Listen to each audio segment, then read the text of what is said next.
website. Great. protecthealthri.org. Yeah. And so that concludes, we have about 5 minutes. I know Amy needs to run off. Are there any pressing questions anybody has for Amy before we let her get back to her? Yes? It's not a question. Amy, thanks for talking about the Thank you for talking about the activism continuum. As a trained organizer 35 years ago, and I love Rhode Island. I'm not native. I'm from Massachusetts. One thing that people do a little bit better up in Boston, I hate these, is they include the entire continuum. And I find in the movements I've worked on here in Rhode Island, we push the left, the radical piece out, afraid that it just won't make it with our legislatures or the state policymakers or whatever. It's a time for us to work across our curriculum and really have a common goal, even if there's different methodologies, and just be smart about it. And you don't have to claim the people who had the sit-in, but claim them behind the scenes and have really smart work going on, because this is the time we need it. I think that the key is making sure that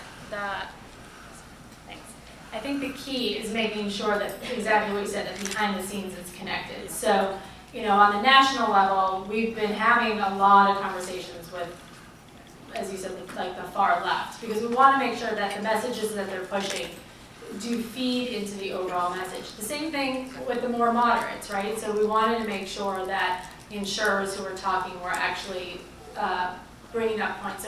So you don't all have to sit in the same coalition, but you need to be talking to each other. Exactly. Yeah. Great. So as I mentioned earlier, all of the presentations will be posted on our website, Economic Progress RI/budget conference. So you can go there later today to download them. There's also information on our website about the coalitions we work with, the legislation that we talked about today. So if you want fact sheets or bill numbers, please go to that to our website to find all of that information. I also hope you will stay tuned. In a couple weeks, we're actually introducing a paper called The State of Black Rhode Island, Left Behind But Making Strides, because as we pointed out today, we know that our workers of color here in Rhode Island are continually marginalized, and so we hope to not just keep it in the back of our minds as we work on policy, but try to bring it to the forefront of policy decisions going forward, and we hope that paper will help lead some of those. So if you are not already connected to us, on every table there's a sign-up sheet so you can get our e-news. I know many of you in the room already do that, but if you don't, please sign up. Also, we ask to help keep our costs down that you leave your name tags in the basket on the way out. And we very much hope that we will see you at a rally or the State House one day very soon. So thank you all for coming. Today, 3 o'clock. 3 o'clock today.